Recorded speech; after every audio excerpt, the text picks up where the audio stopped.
Heç fikirləşmisiniz? 6 yaşlı bir uşaq ingilis dilini öyrənməyə başlayanda nə baş verir? Onun dünyası necə dəyişir?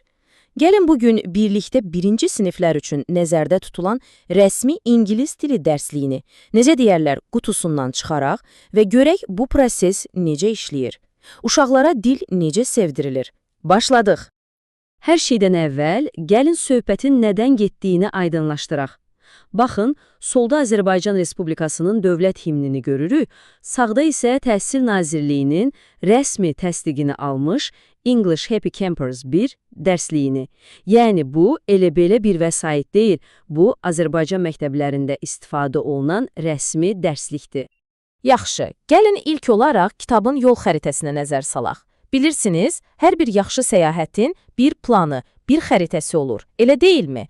Dil öyrənmək də əslində belə bir səyahətdir. Görək bu kitab balaca səyyahları hansı marşrutla aparır? İlk baxışdan diqqətimizi çəkən nədir? Quruluşun sadəliyi. Hər şey o qədər aydın və səliqəlidir ki.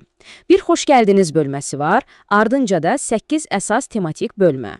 Bütün tədris ili bu 8 addım üzərində qurulub. Heç bir qarışıqlıq yoxdur. Bu cədvəl isə əslində bizə bütün planı tam çılpaqlığı ilə göstərir. Yəni, kitab təməlini necə qoyur, addım-addım necə irəliləyir, hər şey çox məntiqlidir. Sadə salamlaşma və rəqəmlərlə başlayırıq, sonra məktəb ləvazimatları, ailə və nəhayət heyvanlar aləminə keçirik. Hər şey pillə-pillədir. Baxın, bu çox maraqlı bir detaldır. Kitabda xüsusi işarələr, yəni nişanlar sistemi var. Uşaq bu şəkillərə baxan kimi başa düşür ki, indi nə etmək lazımdır? Qulaq asmaq, təkrar etmək, yoxsa mahnı oxumaq. Bu o deməkdir ki, öyrənmə prosesi passiv deyil, tamamilə interaktivdir. Hər şey bir oyun kimidir. Yaxşı, yol xəritəmizə baxdıq, indi isə gəlin səyahətin özünə başlayaq. Ən başdan, ilk addımlardan. Görəsən, 6 yaşlı bir uşaq üçün ingilis dilində ilk sözləri öyrənmək necə bir təcrübədir? Hər şey ən bəsit anlayışlardan başlayır, məsələn, rəqəmlər və metod da çox sadədir.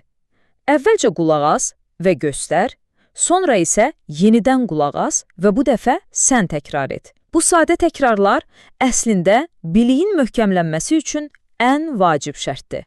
Və təbii ki, öyrənməklə iş bitmir. Dərhal sonra öyrənilən rəqəmləri tətbiq etmək üçün bir oyun gəlir. Tap və say. Uşaqlar bu rəngarəng otaqdakı əşyaları tapıb ingiliscə sayırlar.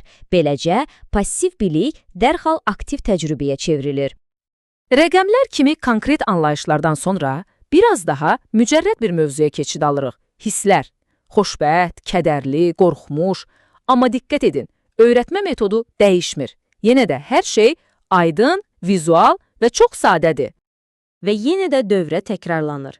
Uşaqlar bu əyləncəli karusel səhnəsində yeni öyrəndikləri hissləri axtarıb tapırlar.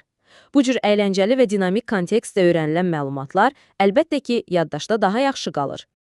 Deməli, təməli qoyduqdan sonra kitab uşağın söz ehtiyatını, yəni lüğətini zənginləşdirməyə başlayır. Gəlin indi baxaq, yeni sözlər və sadə cümlələrlə uşağın dünyası sinif otağının divarlarından kənara necə çıxır. Və budur, qarşımızda çox vacib bir məqam var. İlk mürəkkəb cümlə quruluşu. I have a pencil. Bu, sadəcə mənim karandaşım var demək deyil. Bu, uşağın artıq sahib olduğu bir şeyi ifadə edə bilməsi, öz dünyasını təsvir etməyə başlaması deməkdir. Bu, özünü ifadə üçün yeni bir qapıdır.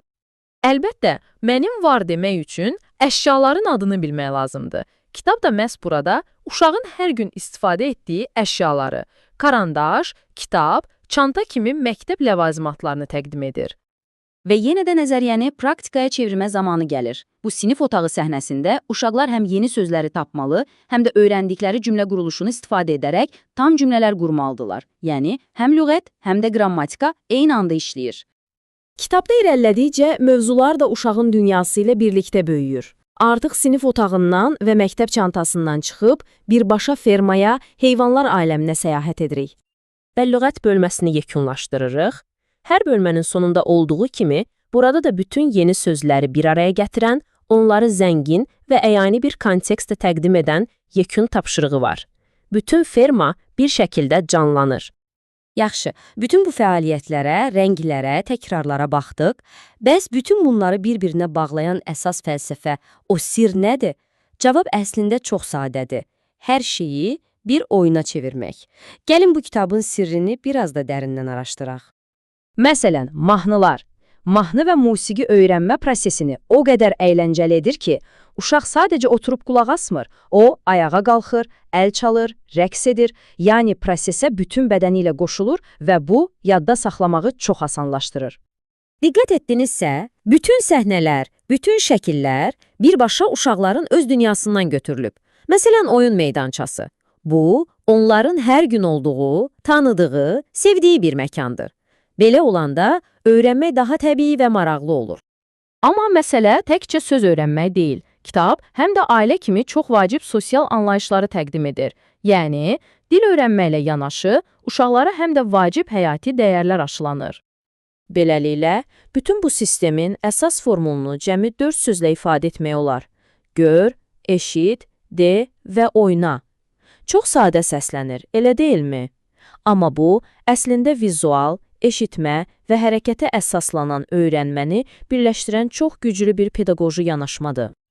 Və sonda, gəlin bir anlıq bu sual üzərində düşünək. Bir uşağın gözü ilə baxanda hər yeni sözlə onun dünyasının necə böyüdüyünü, necə rəngləndirildiyini və addım-addım necə qurulduğunu təsəvvür etmək. Bu, əslində, dil öyrənməyin özü qədər möcüzəvi bir şey deyilmi?